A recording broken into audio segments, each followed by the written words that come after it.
Ak dovolíš ľuďom, aby sa k tebe správali týmto spôsobom, nie je to pokora. Nie je to ani dôkaz tvojej veľkosti. Je to tichá, opakovaná a čo je najhoršie, dobrovoľná neúcta. Rešpekt sa nestratí naraz. Odoberá sa po kúskoch. Za každým, keď dovolíš, aby ťa niekto prerušil. Keď sa zasmeješ na vtipe, ktorý nebol vtipný, ale ponižujúci. Keď zostaneš ticho, aj keď ti vnútorný hlas hovorí, aby si prehovoril. Ľudia si nevážia len to, že si milý. Vážia si tvoje hranice. A ak ich nebrániš, nikto iný to za teba neurobí. Stále toleruješ niektoré slová, tóny, postoje a potom sa čuduješ, prečo ťa ľudia neberú vážne. Tu sú spôsoby, akými s tebou ľudia hovoria, ktoré ti berú rešpekt. A ak to necháš tak, nielenže ho strácaš, ale svetu jasne ukazuješ, ako sa k tebe môžu správať. Ukľudni sa, len žartujem. Mal som jedného kamoša, nazvime ho Erik. Bol vtipný, stredobod každej párty, ale jeho humor mal vždy v sebe niečo ostré. V spoločnosti si zo mňa zvykol robiť posmešky. Ešte stále robíš tú bezvýznamnú robotu? Však nie každý je stvorený pre úspech. Ty a vzťahy? Tak to je dobre. Všetci sa smiali, ja som sa usmial na silu. A keď som sa ho pokúsil zastaviť, usmial sa a povedal: Ukľudni sa, len žartujem. A vieš čo? Uveril som mu. Nechcel som pôsobiť citlivo. Nechcel som byť ten, kto nevie prijať vtip. Tak som to prehltol. Nechal som to tak. Ale neskôr som pochopil, čo som mal vedieť hneď. Títo ľudia ťa netestujú humorom. Testujú tvoje hranice. Zisťujú, koľko neúcty znesieš pod maskou žartu. Postupom času boli Erikove vtipy čoraz odvážnejšie. Začal sa smiať z môjho oblečenia, z môjho prejavu, dokonca z veci, ktoré som mu povedal v súkromí. A vždy, keď som sa ohradil, povedal to isté. Ukľudni sa, len žartujem. A ľudia sa zasmiali, ako keby to nič nebolo. Ale vo mne to niečo zanechávalo. Cítil som sa menší. A čím viac som mlčal, tým viac som ich učil, že je v poriadku robiť si zo mňa srandu. Až jedného dňa to prišlo. Boli sme opäť spolu. Erik povedal niečo kruté o chybe, ktorú som urobil pred rokmi. A ktorú som ľutoval. Všetci sa smiali, ja nie. Pozrel som sa mu do očí a povedal som: je to smiešne preto, že ma to bolelo, alebo preto, že sa ostatní smejú. Zrazu bolo ticho. On sa cítil nepríjemne a ja prvýkrát nie. Prvýkrát som sa necítil menší. Cítil som sa silný, lebo je tenká hranica medzi humorom a ponižovaním. Ľudia ťa testujú cez vtipy. Je to najbezpečnejší spôsob, ako ťa neúctiť bez zodpovednosti. Ukľudni sa, len žartujem, je spôsob, akým slabí ľudia skrývajú svoju krutosť. Je to spôsob, ako ťa manipulátori donútia pochybovať o vlastných pocitoch. Ako falošní priatelia ťa držia pod sebou, pričom predstierajú, že ti pomáhajú. Ak sa niekto neustále smeje na tvoj účet, nejde o humor. Ide o kontrolu. Ukazujú ti, že si z teba môžu uťahovať a ty nič neurobíš. Tak čo s tým?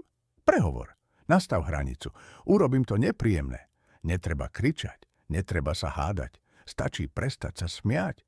Pozri sa im do očí a povedz: mne to nepríde vtipné. A sleduj, ako sa zmení atmosféra v miestnosti. Sleduj, kto ťa podporí. Kto zostane ticho. V tom momente zistíš, kto si ťa naozaj váži. A kto nie. Prečo nemôžeš byť viac ako on? Jedna z najničivejších vied, aké môžeš počuť. A mnohí z nás ju počuli už ako deti. Od rodičov, učiteľov, súrodencov alebo dokonca partnerov. Ľudia, ktorí ťa mali podporiť, ťa pomaly rozkladajú porovnávaním. Pamätám si, ako som na strednej škole bojoval s matematikou. Snažil som sa. Naozaj. Ale nešlo mi to tak, ako iné predmety. Môj bratranec bol presný opak. Génius na čísla. Samé jednotky, olympiády, učitelia ho zbožňovali. A keď som priniesol domov známku, ktorá nebola dokonalá, Otec len pozrel a povedal: prečo nemôžeš byť viac ako tvoj bratranec? On si možno myslel, že ma motivuje, ale vo mne to zanechalo pocit, že nie som dosť dobrý, že ho sklamávam len tým, kým som. Necítil som sa len porovnávaný, cítil som sa neviditeľný. Takéto emocionálne erózie nevznikajú naraz. Pomaly ti požierajú sebavedomie, presviečajú ťa, že tvoja hodnota závisí od toho, ako veľmi sa podobáš niekomu inému. O pár rokov neskôr som začal podnikať. Nič veľké, len niečo, čo som mal rád. Niečo vlastné. A keď ostatní stúpali po kariérnom rebríku, ja som sa učil balansovať na lane bez istenia. Bolo to strašidelné, ale moje. A potom prišla tá veta: počul si? Jake je teraz regionálny manažér. 6-ciferný plat. Nerozmýšľal si niekedy nad niečím vážnejším? Vážnejším? Akoby to, čo robím, nemalo zmysel. Akoby nasledovanie vlastného sna bolo detinské. V tej chvíli všetky obety, bezsenné noci, akoby stratilo hodnotu v očiach niekoho iného. A práve vtedy som pochopil, že ľudia, ktorí ťa stále porovnávajú, buď nevidia tvoju hodnotu, alebo ich desí tvoja odvaha byť iný. A ak takéto slova toleruješ príliš dlho, začneš veriť, že tvoja hodnota je podmienená, že platí len vtedy, keď vyzeráš ako niekto iný. Začneš sa zmenšovať, začneš pochybovať, začneš žiť pre ich schválenie namiesto vlastného poslania, ale ty si nebol stvorený ako kópia. Nie si náhradná verzia niekoho úspešnejšieho. Si originál. Plán, ktorý svet ešte nikdy nevidel. Tak prestaň dovoliť iným, aby tvoj život merali ich pravidkom. Ich čas nie je tvoj čas. Ich úspech nie je tvoja pravda. A ich neschopnosť vážiť si tvoju jedinečnosť hovorí viac o nich ako o tebe. Každé porovnanie je križovatka. Buď sa budeš snažiť pretekať v ich závode, alebo si postavíš vlastnú trať.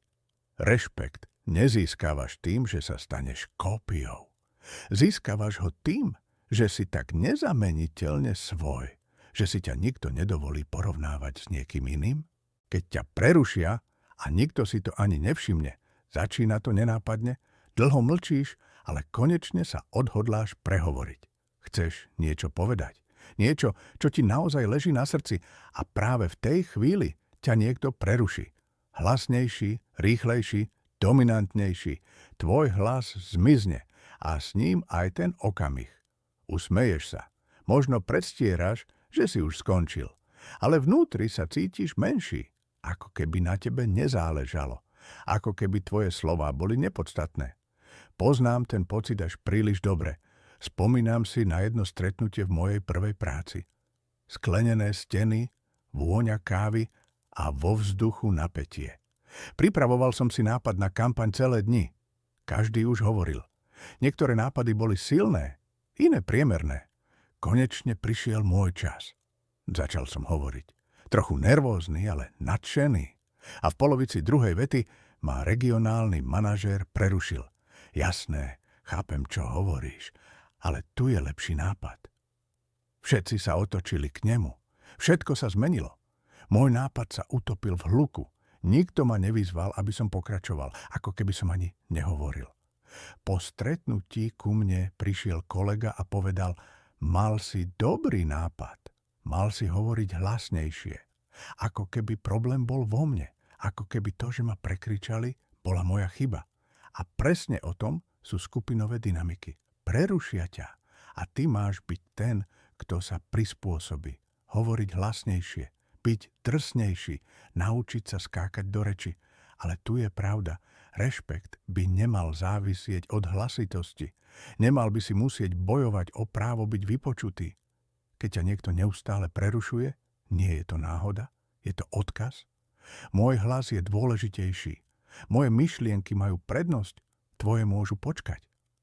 A ak to budeš tolerovať znova a znova, začneš sa vytrácať z miest, kam patríš. Začneš hovoriť menej. Začneš sa objavovať menej. A najhoršie na tom je, ľudia od teba prestanú čakať, že vôbec niečo povieš. Stanú sa z teba tichý typ. Nie preto, že nemáš čo povedať, ale preto, že ti nikto nikdy nedal priestor. Buďme úprimní. Rešpekt sa neprejavuje len v súkromí. Ukazuje sa v tom, ako s tebou ľudia zaobchádzajú pred ostatnými. A keď ťa niekto pravidelne umlčuje pred svedkami, berie ti dôstojnosť. Ničí tvoju dôveryhodnosť. Čo s tým môžeš urobiť? Prestaň byť slušný na úkor vlastnej dôstojnosti. Pokojne, ale pevne si zober späť slovo. Počkaj. Ešte som neskončil. Pozri sa mu do očí. Dopovedz, čo si začal.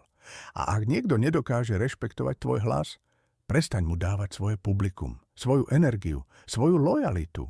Pretože keď raz naučíš ľudí, že ťa môžu umlčať, už s tým nikdy neprestanú. Rešpekt nie je o tom, že ustúpiš.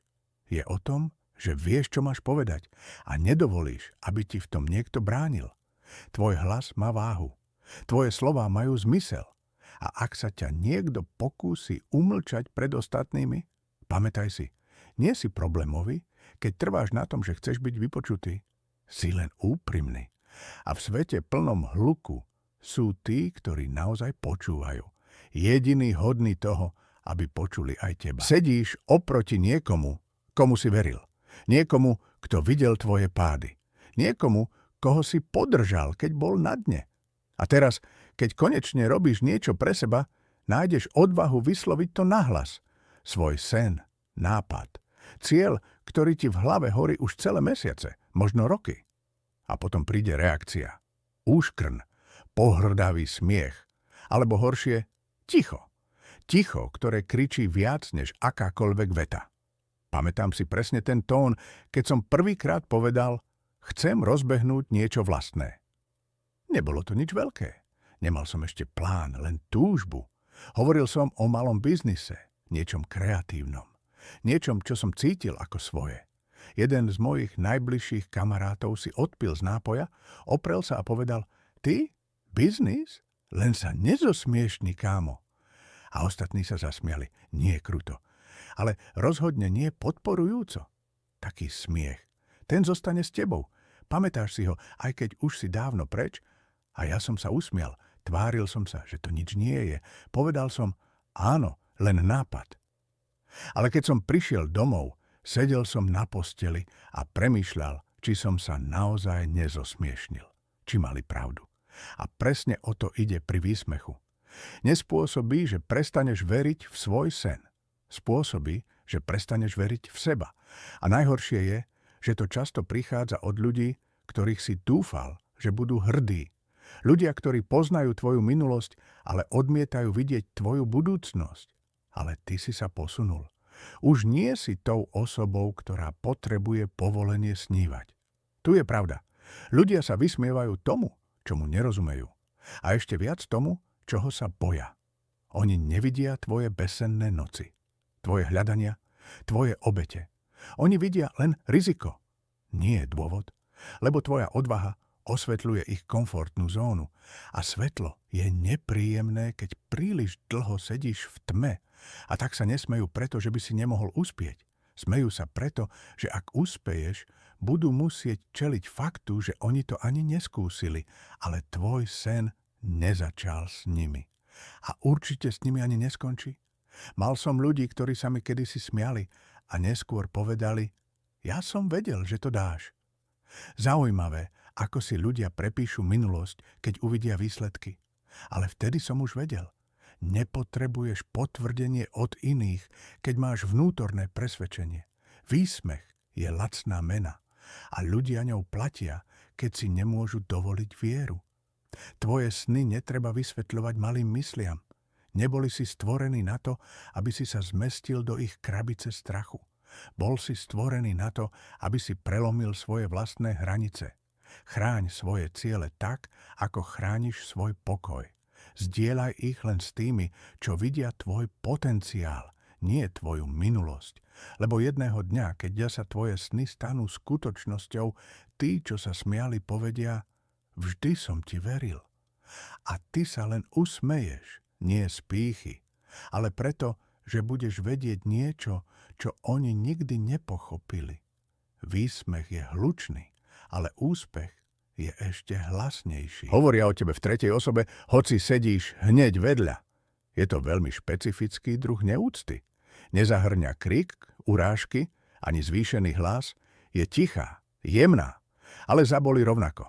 Možno ešte viac. Sedíš pri stole, si tam. Dýcháš ten istý vzduch. Ale niekto, často úplne bez hanby, začne hovoriť o tebe. Ako by si tam nebol. Pamätám si to veľmi presne. Stretávka s priateľmi, pokojná atmosféra, ľahký rozhovor. Rozprávali sme sa o niečom, s čím som mal bohaté skúsenosti. Niečom, na čom som roky pracoval. A skôr, než som stihol čokoľvek povedať, neznámy chlap sa naklonil k ostatným a povedal, áno, on je taký. Myslí si, že je najchytrejší v miestnosti. Ukázal na mňa. Zasmial sa. Neotočil sa ku mne. Nepozrel mi do očí. Nečakal reakciu. A ostatní? Niektorí sa zasmiali, niektorí mlčali. A ja som len sedel. Rozmýšľal, či sa mám brániť, alebo to prehliadnúť. Lebo čo vlastne povedať? Ak zareaguješ, pôsobíš dotknuto. Ak mlčíš, cítiš sa bezmocne. Toto nie je len poznámka. Je to psychologická pasca. Tichá manipulácia. Nie je to o tom, čo bolo povedané. Je to o tom, čo tým chceli povedať. Nie si súčasť tejto konverzácie. Nemáš právo reagovať. O tvojom mene rozhodujeme my. Toto je spôsob, ako z človeka spraviť objekt. Tému. Niekoho, o kom sa dá diskutovať, kritizovať, zosmiešniť, ale nie priamo osloviť. A buďme úprimní, to nie je len nezdvorilé. To je neúcta v najzákernejšej forme. Ľudia to robia, keď chcú prebrať kontrolu. Keď sa chcú vyvýšiť na tvoj účet, keď chcú ovplyvniť, ako ťa ostatní vnímajú, bez toho, aby ti dali priestor sa brániť. A čo je najhoršie? Stáva sa to aj v práci, na mítingoch. Jeden kolega povie, no, on má problém dodržiavať termíny a ty tam sedíš, potichu vrieš. Nikto sa ťa nespýta na názor, nikto ti nedá slovo. Tak čo spraviť? Musíš sa ozvať, pokojne, jasne. Bez výčitiek. Povedz, som tu. Ak máš niečo o mne, povedz mi to priamo. Táto jedna veta otočí situáciu. Už nie si tichý pozorovateľ. Si človek. Si prítomný. Si rešpektovaný. A tu je hĺbšia pravda. Ľudia ťa budú považovať za neviditeľného, len ak im to dovolíš. Ak za každým mlčíš, keď ťa niekto znevažuje, nebudú tvoje ticho vnímať ako slušnosť. Vnímajú ho ako súhlas, ako slabosť. Ako súhlas s tým, ako ťa definujú. Ale keď sa ozveš aj len raz, pošleš jasný signál, vidím, čo robíš a nesúhlasím. Nenechaj ľudí písať tvoj príbeh, kým ty mlčíš. Nedovol nikomu hovoriť o tebe tak, ako by si tam nebol. Lebo keď to raz dovolíš, naučíš ich, že je to v poriadku. Rešpekt sa nestráca len v hádkach. Často sa vytráca v týchto tichých, zdanlivo nevinných chvíľach. A jediný spôsob, ako ho získať späť, je byť prítomný vo svojej vlastnej prítomnosti. Neboj sa povedať, som tu, hovor so mnou, nie o mne. Rozhodujú za teba. Kontrola skrytá ako starostlivosť. Je to zvláštny druh kontroly, nevyzerá ako ovládanie. Prichádza ako starostlivosť, ako pomoc, ako robím to pre tvoje dobro. Ale pod všetkými tými dobrými úmyslami sa skrýva niečo iné, niečo tichšie, nebezpečnejšie. Je to vtedy, keď niekto rozhoduje za teba, bez toho, aby sa opýtal, bez toho, aby zvážil, že možno, len možno, si schopný rozhodnúť sa sám. Pamätám si presne, ako sa to stalo prvýkrát. Mal som vzťah. Nie sme spolu dlho, ale poznali sme sa dobre. Mali sme stretnúť s priateľmi. Ale zrazu povedala, zrušila som to, si unavený, radšej si oddychneme? Zostal som zaskočený, ale ja som chcel ísť, povedal som. Ona sa zasmiala. Vidím, že to necítiš. Urobila som to za teba. A tým to skončilo. Nebolo to poprvýkrát. Niekedy to bolo o tom, čo mám jesť, inokedy o tom, ako mám reagovať. Často ma zapisovala na veci, ktoré som si nevybral, ako šoférovanie alebo pomoc jej kamarátke. Ona nebola zlý človek. Naozaj si myslela, že pomáha. Ale ten skrytý odkaz bol jasný. Nedokážeš sa rozhodovať sám. Tak to urobím za teba. A to je krádež tvojej autonómie. Nezáleží, či ide o partnera, kamaráta, rodiča alebo šéfa. Ak niekto opakovane robí rozhodnutia bez tvojej účasti, učí tvoj nervový systém pochybovať o vlastnej schopnosti rozhodovať. Pomaly si zvykáš na to, že počkáš, čo povie druhý. Začneš sa druhýkrát pýtať, čo naozaj chceš. A čoraz častejšie žiješ život cez optiku niekoho iného. A čo je najzradnejšie? Spočiatku si povieš, že to nie je nič vážne. Veď to myslia dobre. Veď to je pohodlnejšie. Ale nie je to pohodlie. Je to tiché dusenie. A jedného dňa niekto zasa povie, on to nemá rád. Ale ty to máš rád. A ty povieš, ty nemáš právo hovoriť za mňa. Bolo to nepríjemné? Bola prekvapená? Ale ja som prvýkrát po dlhej dobe cítil jasnú hranicu. Podpora nie je kontrola. Kto ťa skutočne rešpektuje, konzultuje s tebou. Neobchádza ťa. Neplánuje za teba. Nepredpokladá, že on vie lepšie ako ty. Lebo len ty si expert na svoj vlastný život. Ty vieš, čo cítiš, čo chceš, čo toleruješ. Ak niekto neustále prekračuje tvoje hranice, nie je to láska. Je to kontrola, zabalená do láskavosti. A rešpekt nemôže existovať tam, kde vládne kontrola. Rozhodovanie môže byť náročné, ale pohodlnosť za cenu identity je najrýchlejšia cesta, ako sa sám sebe stratiť. Tvoj hlas má zmysel. Tvoje rozhodnutia majú cenu. Tvoje hranice majú právo existovať. Tak ich vyslov. Nakresli tú čiaru. A ak ju niekto neustále prekračuje, nechaj ich za tou čiarou zostať. To je hlúpy nápad. Ako pár slov môže navždy zasiať pochybnosť. Je zvláštne, ako pár slov len tak, medzi rečou, v tebe môže rezonovať celé roky. Nie preto, že by boli múdre, ale preto, že ťa zasiahli v okamihu, keď si bol zraniteľný. Keď si sa snažil niečo vytvoriť, niečo nové, niečo krehké.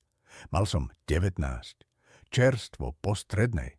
Žiadny titul, žiadne kontakty, len ten pocit, že som stvorený pre niečo iné. Vymyslel som si biznis plán. Malý e-shop s motivačnými plagátmi. Možno to znie jednoducho, ale vtedy to pre mňa znamenalo celý svet. Noc čo noc som študoval, kreslil návrhy, hľadal dodávateľov, čítal o Shopify, e-mail marketingu a potom jedno kávové stretnutie so starými známymi. V dobrej nálade som im s iskrou v očiach povedal, na čom pracujem. Jeden z nich sa zasmial, pozrel po ostatných a povedal, to je hlúpy nápad. Ostatní sa len pousmiali. Nič dramatické. Len malá, pohodlná dávka výsmechu. A mňa to trafilo priamo. Usmial som sa. Prikývol som. Ale vo mne niečo puklo. Ako balón, ktorý niekto ihlou prepichol uprostred letu. Tá veta nezasiahla len môj projekt. Zasiahla mňa. A tu je pravda, ktorú ti nikto nepovie. Ľudia nereagujú na tvoj sen. Oni reagujú na vlastné limity. Keď hovoríš o ambícii, oni vidia zrkadlo. To, čo by mohli byť, ale nikdy sa neodvážili. To, čo chceli skúsiť, ale báli sa. A tak radšej povedia, to je blbosť. Ako by sa opýtali, a čo ak by to vyšlo? Tá veta ma skoro zlomila. Prestal som na projekte pracovať. Začal som o sebe pochybovať. Nie len o nápade, o sebe samom, ale o týždeň som narazil na rozhovor s jedným mladým podnikateľom. Povedal, ak tvoj nápad každý hneď chápe, pravdepodobne nie je originálny. A vtedy mi to došlo. Nikto nevidí tvoj sen tak jasne ako ty. To je tvoja zodpovednosť, nie ich. Stoicizmus učí, názor 10 000 ľudí nemá hodnotu, ak nikto z nich nerozumie téme. Marcus Aurelius. Len preto, že hovoria sebavedome, neznamená, že majú pravdu. Najhlasnejší ľudia bývajú často najviac neistí. Prestal som hovoriť o snoch s tými, čo nič nestavajú. Lebo tí, čo nikdy nič neriskovali, budú vždy ničiť to, čomu nerozumejú. Nech sa smejú, nech prevracajú očami, Nech povedia, že je to hlúposť, lebo keď to raz vyjde, budú tí istí ľudia hovoriť, mal si šťastie. Ale vtedy už budeš vedieť, nepotrebuješ, aby tomu verili oni. Stačí, že veríš ty? Záver. A tu je nepríjemná pravda, spôsob, akým s tebou ľudia hovoria, sa stáva spôsobom, akým hovoríš ty sám so sebou. Ak budeš mlčať pri urážkach, ak sa budeš smiať na výsmechu, ak budeš potláčať hnev a akceptovať pohrdanie, skôr či neskôr tomu uveríš. Začneš sa zmenšovať. Začneš mlčať. Začneš žiť menší život, len aby si druhých nerušil. Ale rešpekt sa nevyhrá hádkou. Získava sa konzistentným nastavením hraníc. Bez drámy, bez ega, len tichou silou. Nemusíš nikoho prosiť, aby sa k tebe správal slušne. Nemusíš nikomu vysvetľovať svoju hodnotu. Len si pamätaj. To, čo toleruješ, bude pokračovať. A ak máš nízke štandardy, ľudia sa k tebe tak budú správať. Takže keď ti niekto najbližšie vysmeje tvoj sen, preruší tvoju reč, alebo rozhodne za teba, neusmej sa, nezabávaj sa, zastav sa, pozri sa mu do očí a daj jasne najavo. Vážim si sám seba príliš na to, aby som dovolil, aby si sa ku mne takto správal. Skutoční priatelia ťa nezosmiešňujú a tí, čo to robia, do tvojho života nepatria. Hovor pokojne, stoj pevne, zdvihni svoje štandardy, ako keby od nich závisela tvoja budúcnosť. Lebo závisí. Ak si dopozeral toto video až sem a niečo v tebe zarezonovalo, daj mu like, komentuj svoj názor a prihlás sa na odber. Na tomto kanáli nájdeš každý týždeň silné myšlienky o rešpekte, sebavedomí a živote podľa vlastných pravidiel. Toto nie je len YouTube, toto je tvoj priestor, tvoja sila, tvoje slovo. Vidíme sa pri ďalšom videu.